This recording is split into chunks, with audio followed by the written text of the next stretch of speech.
শহীদ বুদ্ধিজীবী দিবসে জাতির শ্রেষ্ঠ সন্তানদের স্মরণ, শহীদদের আত্মত্যাগের চেতনার পথ ধরেই জুলাই অভ্যুত্থান। তাদের প্রতি কৃতজ্ঞতা প্রকাশ করতেই আমার এখানে উপস্থিত। আমরা লেখাপড়া করে তাদের সেই স্বপ্নটাকে পূরণ করার চেষ্টা করছি। এই দিবসগুলো আমাদের জাতির সেই গৌরবময় ঐতিহ্যকে স্মরণ করিয়ে দেয়। গণতন্ত্র হত্যার কারণেই আওয়ামী লীগের করুণ পরিণতি, শ্রদ্ধা নিবেদনের পর মির্জা ফখরুল। বৈষম্যহীন দেশ গড়ার প্রত্যয় রাজনীতিকদের। যারা গণতন্ত্রকে হত্যা করেছে, জনগণ থেকে বিচ্ছিন্ন হয়ে গেছে, খুব দ্রুত একটি নির্বাচনের ব্যবস্থা হবে। আমরা আশা করি অন্তর্বর্তী সরকার একটি গণতান্ত্রিক বাংলাদেশ সেটা প্রতিষ্ঠার পথটাকে সুগম করবে। নতুন ইতিহাস আমরা পড়তে শিখেছি, সামনের দিনে আমরা সেই ইতিহাসকে পাথেয় করে এগিয়ে যাব।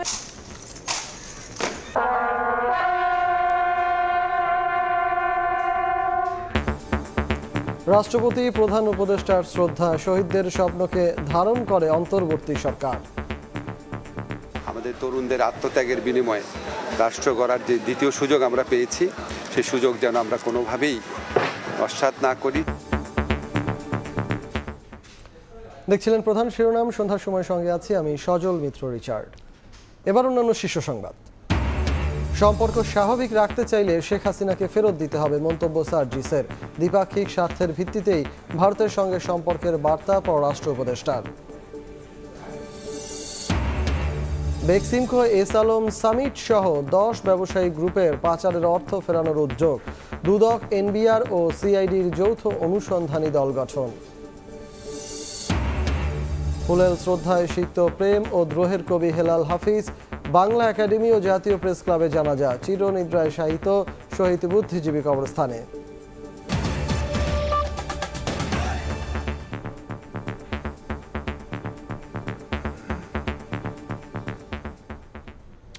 শ্রদ্ধা ও ভালোবাসায় জাতি স্মরণ করল দেশের সূর্য সন্তান শহীদ বুদ্ধিজীবীদের। আগতরা বললেন, শহীদদের আত্মত্যাগের চেতনার পথ ধরেই অন্যায়ের বিরুদ্ধে গর্জে ওঠা ছাত্র জনতা করেছেন জুলাই অভ্যুত্থান। এবার ঐক্যবদ্ধ হয়ে শহীদদের স্বপ্নের বৈষম্যহীন দেশ গড়ার প্রত্যয় সবার। আর মুক্তিযোদ্ধা ও শহীদ বুদ্ধিজীবীদের পূর্ণাঙ্গ তালিকা প্রস্তুত করা হবে বলে জানিয়েছেন উপদেষ্টা।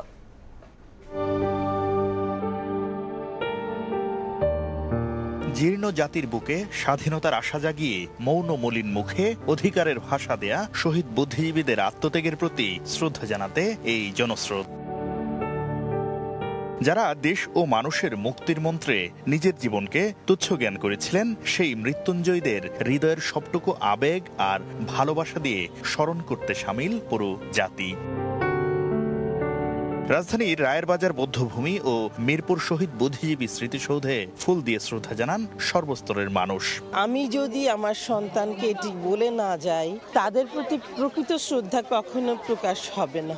আমাদের শিক্ষার্থীরা যেন মুক্তিযুদ্ধের সকল ইতিহাসগুলো যেন সঠিকভাবে জানে। তরুণরা বলেন, শহীদ বুদ্ধিজীবীদের ত্যাগের প্রেরণায় উজ্জীবিত জাতি প্রয়োজনে অন্যায়ের বিরুদ্ধে আবারও গর্জে ওঠে। 24-এর গণ অভ্যুত্থান তারই প্রমাণ। 24-এর গণ অভ্যুত্থান ও শোষণের বিরুদ্ধে, শাসকের বিরুদ্ধে এবং বৈষম্যের বিরুদ্ধে একটা নতুন শুরুর আশা করছি আমরা। মুক্তিযুদ্ধের চেতনা আর 24-এর গণ অভ্যুত্থানের আকাঙ্ক্ষা বাস্তবায়নে বিভাজনের সংস্কৃতি থেকে বের হয়ে এসে পুরো জাতিকে ঐক্যবদ্ধ হওয়ার আহ্বান জানান বীর মুক্তিযোদ্ধারা। খুব সচেতনভাবে রাজনৈতিকভাবে দেশটাকে বিভাজিত করার একটা উদ্দেশ্য ছিল। এটা একটা জনযুদ্ধ ছিল। শুধু আমরা যারা অস্ত্র নিয়ে যুদ্ধ করেছি আমরাই মুক্তিযোদ্ধা আমি কিন্তু মনে করি না। শিক্ষাবিদ ও বুদ্ধিজীবীরা বলছেন, যতবার আঘাত এসেছে বাঙালি ততবার শক্তি সঞ্চয় করে এগিয়েছে। এই দিবসগুলো আমাদের জাতির সেই গৌরবময় ঐতিহ্যকে স্মরণ করিয়ে দেয়। তারা আমাদেরকে পিছিয়ে দিতে চেয়েছে, কিন্তু আলটিমেটলি আমরা কিন্তু পিছিয়ে নেই, আমরা এগিয়ে গিয়েছি। মুক্তিযোদ্ধা ও শহীদ বুদ্ধিজীবীদের পূর্ণাঙ্গ তালিকা তৈরির কথা জানিয়ে মুক্তিযুদ্ধ বিষয়ক উপদেষ্টা বলেন, বুদ্ধিজীবীদের চেতনা ও আদর্শকে ভুলণ্ঠিত হতে দেয়া যাবে না। এখন তো নানা ব্যক্তির নানা পরিচিতি দাঁড়িয়েছে, আমার দেখার দরকার 71 সালে যে ভূমিকাটা ছিল সেই ভূমিকা যেন ওইভাবে নির্ণীত হয়। শ্রদ্ধা নিবেদনের দৃশ্য বারবার স্মরণ করিয়ে দেয়, যতদিন বাংলাদেশ থাকবে ততদিন অনুকরণীয় হয়ে থাকবেন জাতির এই সূর্য সন্তানরা। 71-এর চেতনা ও 24-এর গণ অভ্যুত্থানের আকাঙ্ক্ষাকে ধারণ করে উন্নত ও বৈষম্যহীন বাংলাদেশ প্রতিষ্ঠার সংগ্রামে সামিল হয়ে শহীদ বুদ্ধিজীবীদের স্বপ্ন বাস্তবায়ন করার আহ্বান জানিয়েছেন শ্রদ্ধা নিবেদন করতে আসা সর্বস্তরের মানুষ। শাকির আহমেদ, সময় সংবাদ, ঢাকা। গণতন্ত্র হত্যা ও জুলাই অভ্যুত্থানে গণহত্যার দায়ী আওয়ামী লীগের করুণ পরিণতি হয়েছে বলে মন্তব্য করেছেন বিএনপির মহাসচিব মির্জা ফখরুল ইসলাম। শহীদ বুদ্ধিজীবী দিবসে শ্রদ্ধা নিবেদন শেষে তিনি আরও বলেন, বৈষম্যহীন বাংলাদেশ গড়তে ঐক্যবদ্ধ থাকতে হবে। অন্যদিকে বিভিন্ন দলের নেতারা মনে করেন পতিত আওয়ামী লীগ এখনও দেশ বিরোধী ষড়যন্ত্র করছে। আসল ইতিহাসটা জানতে পেরেছি এবং সেই সামনের দিনে আমরা সেই ইতিহাসকে পাথেয় করে এগিয়ে যাব। গণতন্ত্র পুনরুদ্ধারের লড়াইয়ে অংশীজনরাও এসেছিলেন শহীদদের শ্রদ্ধা জানাতে। তারাও চান বৈষম্যহীন একটি রাষ্ট্র ব্যবস্থা। মুক্তিযুদ্ধের স্বপ্ন এবং মুক্তিযুদ্ধের যে আদর্শ যেটা আওয়ামী লীগ ফ্যাসিস্টরা নষ্ট করে দিয়েছে, সেটাকে আবার পুনর্জীবিত করে সঠিক পথে বাংলাদেশকে আমরা অগ্রসর করে নিয়ে যাব। আমরা আশা করি অন্তর্বর্তী সরকার এই যে বাংলাদেশের মানুষের আকাঙ্ক্ষা, সে অনুযায়ী একটি গণতান্ত্রিক বাংলাদেশ, সেটা প্রতিষ্ঠার পথটাকে সুগম করবে।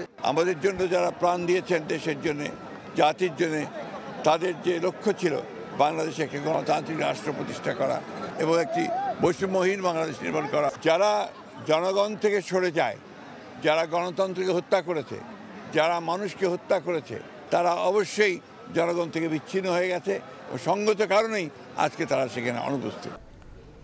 মিরপুরে শহীদ বুদ্ধিজীবী স্মৃতিসৌধে সূর্য সন্তানদের ফুলেল শ্রদ্ধা জানিয়েছেন রাষ্ট্রপতি মোহাম্মদ শাহাবুদ্দিন ও প্রধান উপদেষ্টা ডক্টর মোহাম্মদ ইউনূস।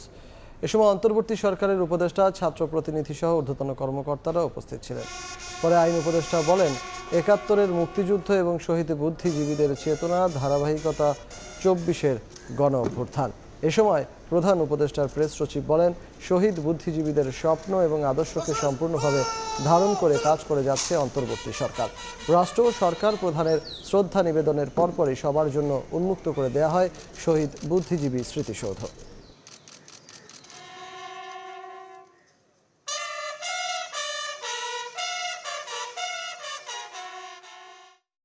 আমাদের যে ৭১-এর মুক্তিযুদ্ধ, আমাদের শহীদ বুদ্ধিজীবীরা আছেন, মুক্তিযোদ্ধারা আছেন, ওনারা যে স্বপ্ন, যে প্রত্যয় এবং যে ভালোবাসা, দেশের প্রতি ভালোবাসা নিয়ে যে সংগ্রামে ঝাঁপিয়ে পড়েছিলেন, সেটারই কন্টিনিউয়েশন ছিল আমাদের জুলাই গণ অভ্যুত্থান।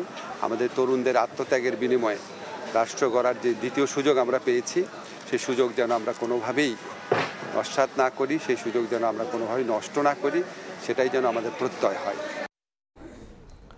এদিকে সারা দেশেও গভীর শ্রদ্ধায় সূর্য সন্তানদের স্মরণ করছে জাতি। এ সময় বিগলে বেজে ওঠে জাতির শ্রেষ্ঠ সন্তানদের হারানোর করুণ সুর।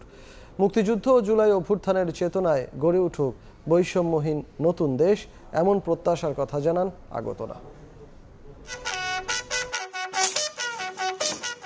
কনকনে ঠান্ডা আর ঘন কুয়াশা ভেদ করে জাতির শ্রেষ্ঠ সন্তানদের শ্রদ্ধা ভরে স্মরণ। ফুলে ফুলে ভরে যায় বদ্ধভূমির পাদদেশ। দেশের স্বাধীনতা ও মুক্তি সংগ্রামের ইতিহাসের মর্মন্তুদ একদিন শহীদ বুদ্ধিজীবী দিবস। প্রতি বছরের মতো এবারও দেশের সর্বস্তরের মানুষ জাতির সূর্য সন্তানদের স্মরণ করল গভীর শ্রদ্ধায়। দিবসটি উপলক্ষে পালন করা হয় ১ মিনিট নীরবতা। সশস্ত্র সালাম শেষে শহীদদের আত্মার শান্তি কামনায় করা হয় দোয়া মোনাজাত। জাতির শ্রেষ্ঠ সন্তানদের যে পাকিস্তানি হানাদার বাহিনীরা নির্মমভাবে হত্যা করেছিল, তাদের প্রতি আমাদের আজকে বিনম্র শ্রদ্ধা। নতুন প্রজন্মের কাছে নতুন বাংলাদেশে এ এক অনন্য দিন। তারা বলছেন, যে চেতনা নিয়ে মুক্তিযুদ্ধে শহীদ বুদ্ধিজীবীরা প্রাণ দিয়েছেন, সেই চেতনায় সংগঠিত হয়েছে জুলাই আগস্ট বিপ্লব। আমাদের ১৯৭১, আমরা যদি ২৪শে জুলাই আগস্টের ছাত্র জনতার অভ্যুত্থানের কথা বলি, আকাঙ্ক্ষাগত দিক থেকে আসলে কোনো মৌলিক পার্থক্য নেই। দিবসটি উপলক্ষে দিনভর দোয়া মাহফিল, প্রার্থনা, আলোচনা সভা সহ রয়েছে নানা কর্মসূচি। আয়োজন করা হয় জুলাই বিপ্লবের স্মৃতি নিয়ে আলোকচিত্র প্রদর্শনীও। লাবিব হাসান, সময় সংবাদ। বাংলাদেশের সঙ্গে সুসম্পর্ক চাইলে শেখ হাসিনাকে ফেরত দিতে হবে ভারতকে। অভ্যুত্থানে রাজশাহীর শহীদ পরিবারকে আর্থিক সহায়তা অনুষ্ঠানে একথা বলেছেন জুলাই শহীদ স্মৃতি ফাউন্ডেশনের সাধারণ সম্পাদক সার্জিস আলম।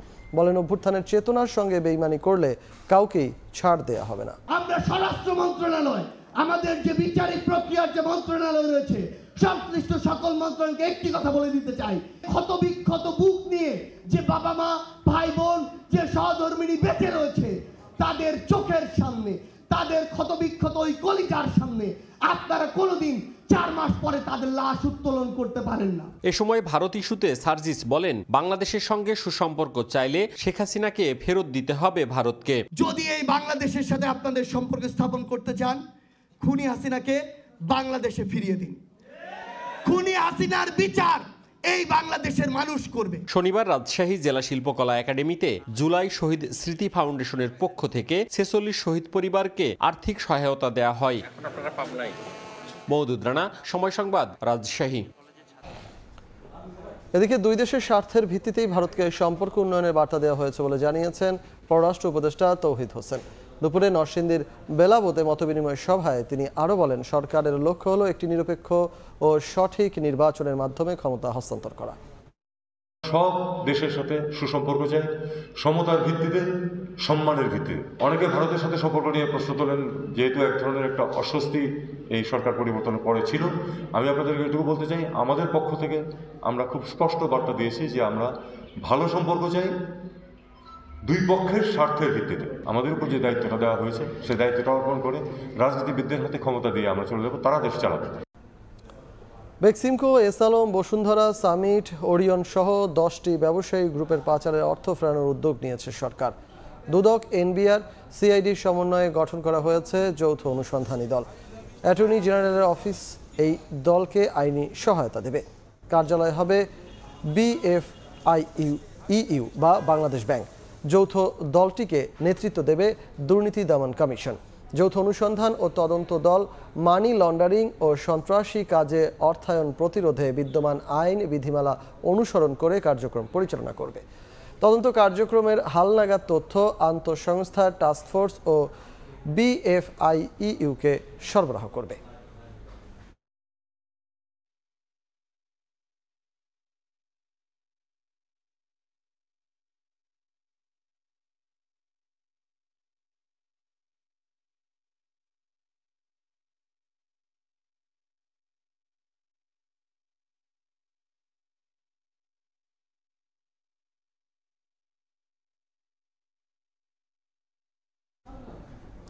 এ বিষয়ে আলোচনার জন্য আজ স্টুডিওতে উপস্থিত হয়েছেন আমাদের সহকর্মী আতর কাউসার। আমরা সরাসরি চলে যাব তার কাছে। কাউসার, আপনাকে স্বাগত।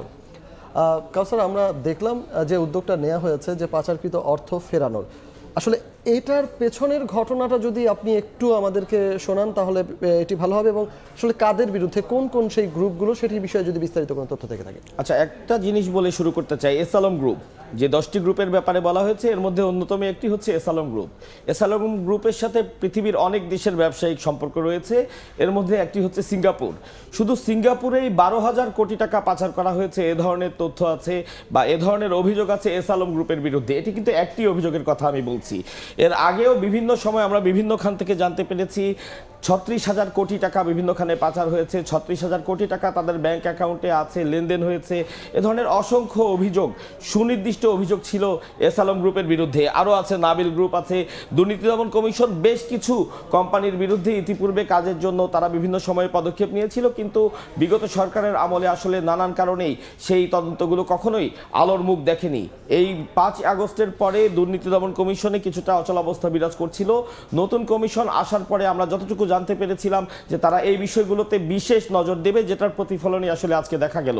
দুর্নীতি দমন কমিশন, সিআইডি এবং এনবিআর এরা সকলে মিলে যে যৌথ অনুসন্ধান এবং তদন্ত করবে তার একটি বিজ্ঞপ্তি আমরা আজকে দেখলাম। তো আপনারা জানেন যে এই যে এনবিআর কিন্তু অধিকাংশ ব্যবসায়িক প্রতিষ্ঠানের ব্যাপারে আমি ছোট্ট করে আরেকটা প্রশ্ন করতে চাচ্ছি, সেটি হচ্ছে এটি পাচারকৃত অর্থ দেশে ফিরিয়ে আনা হবে, এই উদ্যোগটা তো নেয়াই হয়েছে, কিন্তু আসলে কোন প্রক্রিয়ায় নেওয়া হবে বা কোন প্রক্রিয়াটি ফেরত আনা হবে সেটার কি কোনো সুনির্দিষ্ট প্রক্রিয়া কি আসলে জনসম্মুখে প্রকাশ করা হয়েছে কিনা? এখনো পর্যন্ত বিশেষ কোনো সুনির্দিষ্ট প্রক্রিয়ার কথা আলাদাভাবে উল্লেখ করা হয়নি। পাচারকৃত অর্থ ফেরত আনতে বিদ্যমান যে প্রক্রিয়া রয়েছে সেই প্রক্রিয়াতেই ফেরত আনা হবে।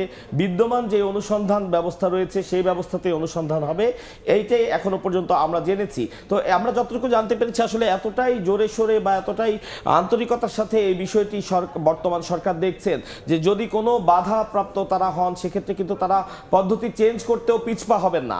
অর্থাৎ পাচারকৃত অর্থ, এটি কাদের টাকা? এটি জনগণের টাকা, তারা এভাবে পাচার করেছে। জনগণের প্রতি এতটাই কমিটেড আমরা দেখেছি এই সংস্থাগুলো বর্তমানে, যে তারা এই পাচারকৃত অর্থ ফেরত আনতে যা যা করা দরকার সবই করবে। এটি কিন্তু বাংলাদেশের ইতিহাসে প্রথম। এভাবে 3টি সংস্থা এ ধরনের পাচারকৃত অর্থ অনুসন্ধান তদন্ত করে তা ফেরত আনতে যে যৌথ কার্যক্রমটি নিয়েছে এটি বাংলাদেশের ইতিহাসে প্রথম। এবং যেমনটি আমি বলছিলাম যে দুদকের 3টি সংস্থা কাজ করবে এবং দুদকের নতুন কমিশন আলাদাভাবে এখানে উল্লেখ করার একটি বিষয় আছে। দুদকের নতুন কমিশন আজ 3 দিন হলো তারা দায়িত্ব নিয়েছেন এবং প্রথম দিন থেকে প্রায় প্রতিদিনই বিশেষ কিছু ওনারা আমাদেরকে দিচ্ছেন, যে বিশেষ তদন্ত করছেন, যেগুলো আসলে ইতিপূর্বে গত 15 বছরে কখনো কেউ চিন্তাই করেনি। তো এভাবেই একটি কাজ শুরু হয়েছে এবং আমরা আশাবাদী যে আসলে হয়তো এর মাধ্যমে পাচারকৃত অর্থ ফেরত আনা সম্ভব হবে। না, অবশ্যই আশাবাদী হওয়াটাও একটা তাৎপর্যপূর্ণ বিষয়, কারণ এটি দেশের জনগণের টাকা, সেটি যখন দেশেই ফিরে আসবে তখন দেশের জনগণই মানে আসলে সন্তুষ্ট হবে, পাশাপাশি দেশের অর্থনীতিও উন্নতি হবে। অসংখ্য ধন্যবাদ আমাদের সাথে এত কষ্ট করে আলোচনায় যুক্ত হওয়ার জন্য কাউসার।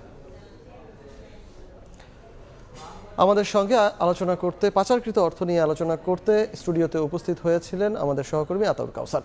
বাংলাদেশ প্রিমিয়ার লিগ ফুটবলে মৌসুমের প্রথম ঢাকা ডার্বিতে জয়ের হাসি হাসল মোহামেডান। চিরপ্রতিদ্বন্দ্বী ঢাকা আবাহনীকে 1-0 গোলে হারিয়েছে সাদা কালোরা। জিতলে এই টেবিলে শীর্ষে ওঠার হাতছানি এমন সমীকরণে কুমিল্লার শহীদ ধীরেন্দ্রনাথ দত্ত স্টেডিয়ামে মুখোমুখি হয় ঢাকার 2 জায়ান্ট। শুরু থেকে আক্রমণ পাল্টা আক্রমণে ম্যাচ এগোলেও প্রথমার্ধের ইনজুরি টাইমে সাদা কালোদের এগিয়ে দেন দিয়াবাতে। 1-0 এগিয়ে যায় মোহামেডান। দ্বিতীয়ার্ধে অনেক চেষ্টা করেও গোলের দেখা পায়নি কোনো দল। পূর্ণ পয়েন্টের সঙ্গে টেবিলের শীর্ষস্থান দখলে নিয়ে মাঠ ছাড়ে মতিঝিলের দলটি। এ পর্যায়ে শীর্ষ সংবাদ জানিয়ে দিচ্ছি আরেকবার।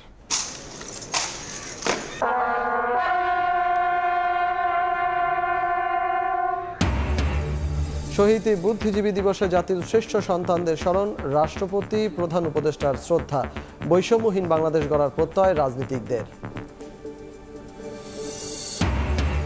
সম্পর্ক স্বাভাবিক রাখতে চাইলে শেখ হাসিনাকে ফেরত দিতে হবে মন্তব্য সার্জিসের। দ্বিপাক্ষিক স্বার্থের ভিত্তিতেই ভারতের সঙ্গে সম্পর্কের বার্তা পররাষ্ট্র উপদেষ্টার। এবং বেক্সিমকো এসালম সামিট সহ 10 ব্যবসায়িক গ্রুপের পাচারের অর্থ ফেরানোর উদ্যোগ।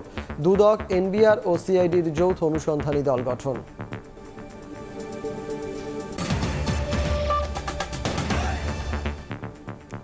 এই ছিল সন্ধ্যার সময়ে, সঙ্গে থাকুন সময়ের।